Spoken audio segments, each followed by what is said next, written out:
Welcome to the theatre at Park Road Post. This is our post-production facility in Wellington, and this is where we're spending a huge amount of time at the moment, just working on getting The Hobbit finished. It's due to be completed literally 2 days before the premiere, hopefully.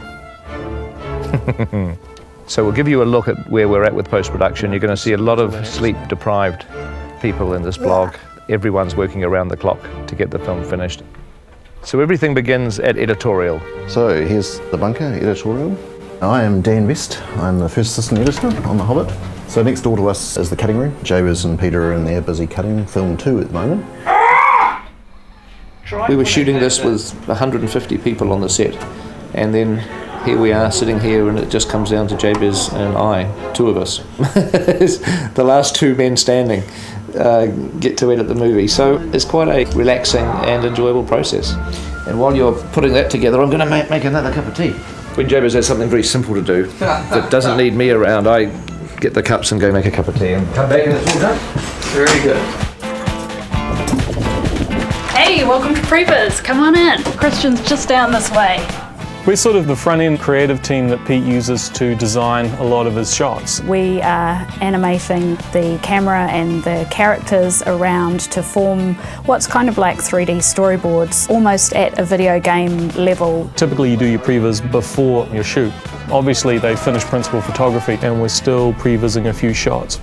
We've just got a shot turned over from Peter. This is what we get from editorial sometimes. Basically we get a blank card that says something like CG wide shot, goblins slowly move torture machines towards the Great Goblin's platform. And we've got to turn this stuff around pretty quickly. There's Christian over here at our previs. We just got a shot turned over that we need some torture machines. Cheers, thanks. Yeah, usually they're pretty quick. Here we go. We have from Weta Workshop some torture machine designs. We need to get these modeled pretty quick, guys. It'll only be a minute or 2. Yeah, a minute. Jerry, what are you doing? I'm making a 3D extravaganza. Yeah. It wouldn't be a good shot if it didn't have sound effects though. The model's coming through yet? Yep, here it is.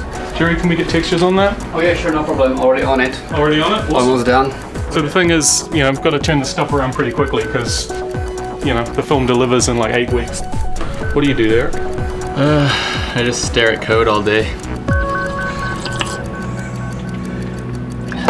So Iggy, you got your torture machines, how's the shot going? Yeah, sorry it took so long, but I think this is gonna work. Yeah? Okay, cool. No, looks pretty good. We should send it to Pete and see what he says. Cool. It'll be a really cool moment. Okay. That's good, Dave, yeah. We just got PJ notes. We're off to talk to a few of the supervisors about what we have to do now on a few extra shots. This is the original building that we had on Lord of the Rings. For Hobbit, now we've expanded to 8 different buildings. It used to be an insane asylum, right? Yes, this used to be an insane asylum, and still, days like this, it feels like it even so. We're at the 6.5 week mark. Not much time left to finish this one. We're at Wexford Road now. This is the original production office for Lord of the Rings, but now it's the home of all the animators for Hobbit. So the troll sequence, definitely one of the biggest animation challenges. They're speaking, which is something new for trolls. Are there any more of you little fellas hiding where you shouldn't? No. In Rings, they're always only ever kind of grunting. Peter shot it live action on the mocap stage. Are any more of you little fellas hiding where you shouldn't? Pete liked the action, but wanted to go a little bit bigger on what the stunt guys were doing. So maybe we do a custom mocap shoot for just those bits. That felt good. I'm happy with that. Okay, should we move on? We've advanced the art of motion capture quite substantially on The Hobbit, including the detail of motion capturing individual hairs of dwarfs' beards. Alright, come on in. Welcome to the Department of Internal Beard Hairs. We're going to tell you a little bit about what we do here. Kev, can we get you to paint, please?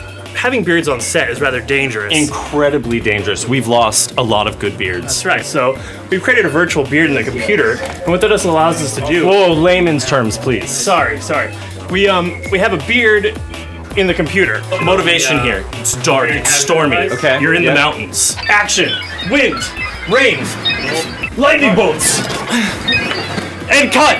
So this looks great. Can we go ahead and propagate this? Right, so what I can do is just by pushing this one button here, And voila, you can see that the beard has now been propagated throughout the film. It's the power of beard capture technology. Great job, everybody. I don't think there's anybody working harder at the moment probably than the Weta Digital artists who have got several hundred CGI shots to do in the last few weeks of post-production. We have a lot of shots to deliver each week. In fact, the most shots Weta has really ever delivered.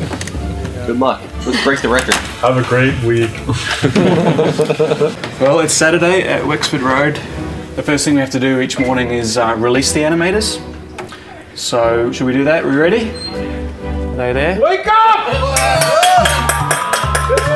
Wakey, wakey! Come on, sleep is for the weak! Sleep is for the weak! Don't even bother getting dressed. If people don't have to leave, we're happy for them to stay. We have people that give massages here. We actually do laundry for people. They get 3 meals. Scrambled eggs. Yum. Conceptual artists eat when they can. A concept artist's work is never done. Especially on a big effects movie like this. We're still conceptualizing after having been here for 3 years. As long as there's still a shot that has an empty spot, whether it's green or whether it needs something in front, or you just keep at it. And we're painfully conscious that behind us are considerable teams of people waiting for artwork to do the 3D and the texturing and the lighting and the animation. The big house where we're going now is where we've put in the Goblin team. That's the Goblin Mobile right there, Chris White's vehicle. It's exactly the same car my grandmother has. It was apparently a reform school. Supposedly people tell me that they see ghosts in here and that there's claw marks down in the basement. So come in if you dare.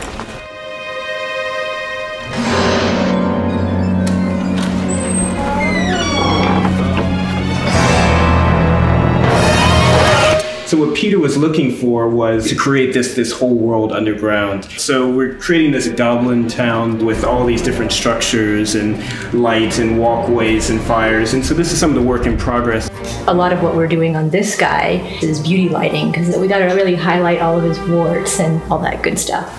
He's quite hideous, but he has to look beautiful at the same time. Here at Park Road Post-Production, just down the corridor, we've got Andrew Lesney, our DP, doing the colour timing of the film. Hi, welcome to the DI. Yesterday we made chicken laksa, and today we're going to cook up a pad thai. DI is short for digital intermediate. This is part of a process which is called the colour grading. It is like Photoshop for motion pictures. This is the exterior of Bag End. We filmed this shot in Matamata.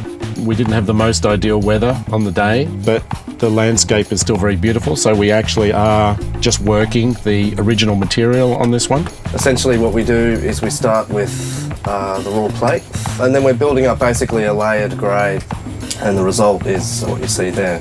We also have these dueling lasers, so we can do this. This bit of grass right there, yeah, distinct from this bit over here. We've got these lights up for the blog, but traditionally we work in a much darker environment, and we actually work in an environment that's in fact even darker than this, but mimics a cinema.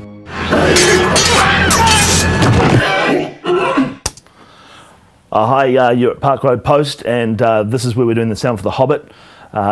Let's go and have a look.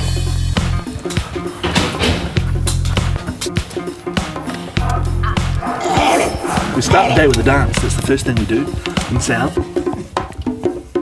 And we hand it on. Chris, take the floor. We do the fader dance. Fader dance, yeah. You can see Dave's cut 16 layers of sounds for this goblin. And he's done such a cool job that see what else I can do to it, which is fun and challenging. I think a lot of people don't understand about how a film gets made, and that how many people it actually takes to piece a soundtrack together. We have dialogue, elves, we have music, and in sound effects alone, we break into several categories. Standard sound effects, swords, body falls, doors, things like that. We have ambiences, which is like some wind. We have some crowd sounds, things like that. What we're doing here today is just put out little friends and family and all the other departments call to come down and be panicked villagers for Dale for when it gets desolated by smog. That's how we rock it in Soundpost here. Right. And here, Matt's cutting the crowds and all that sort of stuff. We're on our way. Feels like a scene from The Shining down this hallway. I really wish I had a tricycle. Foley. Oh, they've got the best sounding door. Foley's a specific part of the soundtrack which relates to humans. Anything associated with what they touch and how they move is recorded by these guys. Get to bash stuff, break stuff, drag it, stretch it, bend it.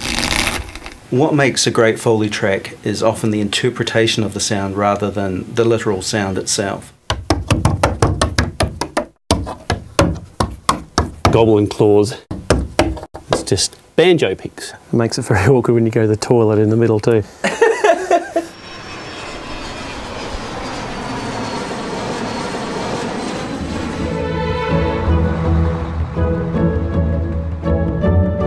Welcome to Abbey Road, Studio One. This is the place where we make all these fabulous soundtracks, including The Hobbit, and that's what we're doing today. We're back in the studio for a record day. Full orchestra today.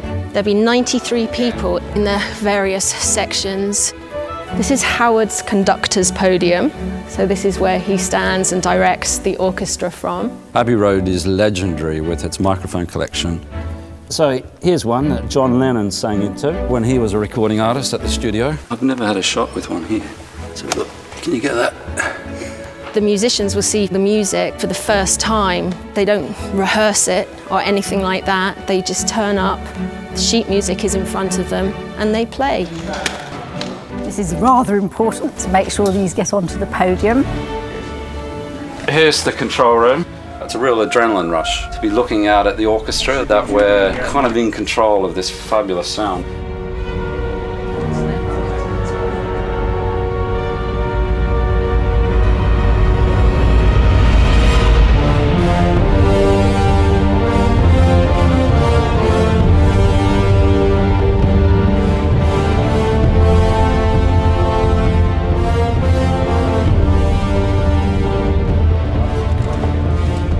Great, we're happy with that. Let's take a break.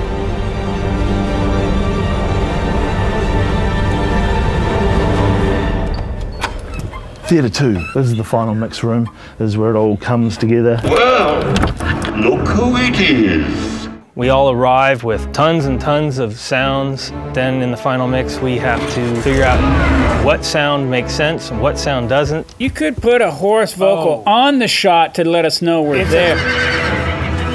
But at the end of the day, hopefully we've got clarity and we are telling the story. And I have to say, it's really fun. Got another 3 weeks and then and another couple films. So the journey's long from over, it's just really starting.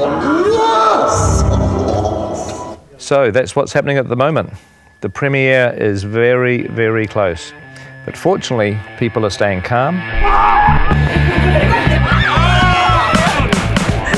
They're staying incredibly disciplined, focusing on their work. We are blessed to have such a sane, sensible team.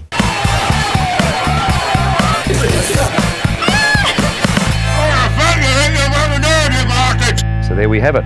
Gives you a taste of where we are at the moment, but we will catch up with you very, very soon and invite you to come along and have a look at our experience at the premieres.